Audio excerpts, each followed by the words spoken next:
নমস্কার বন্ধুরা, সুপ্রিয়া কিচেন আবার আপনাদের সবাইকে স্বাগত জানাই। বন্ধুরা, কাঁচা আমের তো বিভিন্ন রকম রেসিপি আপনারা বানিয়েছেন, আমিও বানিয়েছি, আপনাদের সাথে শেয়ার করেছি। আজকে দেখুন এখানে কাঁচা আম নিয়েছি, আমি একটা আম নিয়েছি, তবে আপনারা যতটা বানাবেন সেরকম 3টে 4টে 5টা নিতে পারেন। তো এই কাঁচা আম দিয়ে একদম একটা নতুন রেসিপি আপনাদের সাথে শেয়ার করব। আশা করছি আপনাদের ভীষণ পছন্দ হবে। তো আপনারা ভিডিওটা স্কিপ না করে প্রথমের থেকে শেষ পর্যন্ত দেখবেন। আর যে সকল বন্ধুরা ইউটিউব চ্যানেলে এখনো পর্যন্ত নতুন দেখছেন, আমার ভিডিওগুলো আপনারা বেল আইকন সঙ্গে সাবস্ক্রাইব করে পাশে থাকবেন, আর ফেসবুক পেজ থেকে দেখলে পেজটিকে ফলো করে পাশে থাকবেন। কাঁচা আমের এই রেসিপিটা কিন্তু আপনারা কোনোদিন এখনো পর্যন্ত খাননি, আর একদম নতুন রেসিপি, আর খেতেও হয় কিন্তু দারুণ। তো এই কাঁচা আমের রেসিপিটা বানানোর জন্য প্রথমে আগে আমটা ধুয়ে নেব।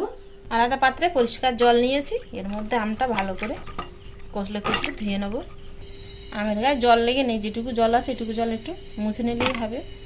এবার এখানে সর্ষের তেল নিয়েছি আমি, এই সর্ষের তেল আমের গায়ে মাখিয়ে নেব।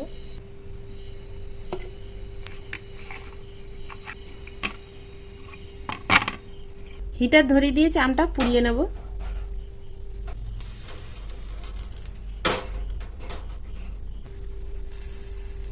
আমটা পুড়িয়ে নিয়েছে, দেখুন আমটা কিন্তু ঠিক এরকম নরম হয়ে গেছে, চাপ দিচ্ছি তা দেখুন এরকম বসে যাচ্ছে। এরকম নরম করে পুড়িয়ে নিয়েছি, এবার নামিয়ে নেব। আমটা ঠান্ডা হতে হতে এ সাইডে আমি কিছু মশলা ভেজে নেব তেলের মধ্যে দিয়ে। আমি সর্ষের তেলে এই মশলাগুলো ভাজবো, তাই কড়ার মধ্যে সর্ষের তেল দিয়ে দেবো। তেলটা গরম হয়ে গেছে, এখানে আমি শুকনো লঙ্কা একটা নিয়েছি, তবে আপনারা যেরকম ঝাল পছন্দ করবেন বা যেরকম ঝাল খেতে পারবেন সেরকম ঝাল দেবেন। ঝালটা 1 মিনিট ভেজে নিয়ে দিয়ে দেবো একটা পেঁয়াজ কুচি, 4 কোয়া রসুন, 2টো কাঁচা লঙ্কা। সবকিছু মশলা বেশ এরকম লাল করে ভেজে নিয়েছি, তুলে নেব। ঠান্ডা হয়ে গেলে আমের থেকে খোসাগুলো ছাড়িয়ে নেব। এবার আমটা ভালো করে চটকে নেব। আড়ি থেকে পুরো নদাটা বের করে নিয়েছি। ভাজা পোড়া সব কমপ্লিট, এবার রেসিপিটা বানিয়ে নেব।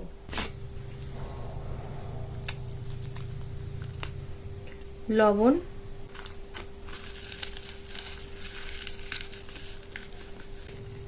রসুনগুলো কিন্তু দেখুন খুব ভালোভাবে কিন্তু এরকম সেদ্ধ হয়ে গেছে ভাজতে ভাজতে। এর সঙ্গে দিয়ে দেবো কাঁচা পেঁয়াজ। ভাজা পেঁয়াজের ফ্লেভারও ভালো লাগে, আর সেই সঙ্গে কাঁচা পেঁয়াজের ফ্লেভার, দুটো কিন্তু একসঙ্গে দিলে দেখবেন দারুণ হয় খেতে। সর্ষের তেল, 2 চিমটি মতো চিনি। চিনিটা আপনারা চাইলে নাও দিতে পারেন। এবার দিয়ে দেবো কাঁচা আমের পোড়া, সব কিছু দিয়ে একসাথে মিশিয়ে নেব। উফ, কি বলবো বন্ধুরা, যা সুন্দর সেন্ট বেরোচ্ছে না, মনে হচ্ছে শুধুই খেয়ে নেই, তো গরম ভাতের সাথে আর কি খাবো। অপূর্ব একটা সেন্ট।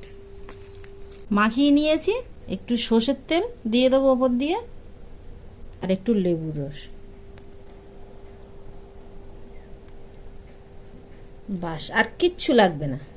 আজকে আমার কাছে গরম ভাত নেই, আমি আজকে সকালে রুটি বানিয়েছিলাম, তো এটা দুপুরে খাবো, সেই জন্য তো আপনাদের শুধু খেয়ে দেখাচ্ছি যে কতটা টেস্টি হয়েছে।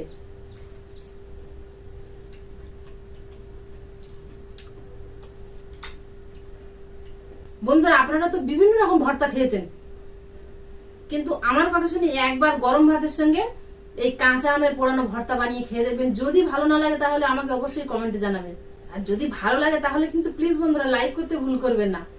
আর রেসিপিটা খেতে অসাধারণ হয়েছে, অসাধারণ, একদম নতুন রেসিপি, আপনাদের সকলের ভীষণ পছন্দ হবে। আর আপনাদের সকলের পছন্দ হলে আপনারা আপনাদের বন্ধুদের কাছে শেয়ার করবেন। আবারও দেখা হবে আপনাদের সাথে পরবর্তী নতুন কোনো ভিডিওতে। ততক্ষণ আপনারা সবাই ভালো থাকবেন, সুস্থ থাকবেন।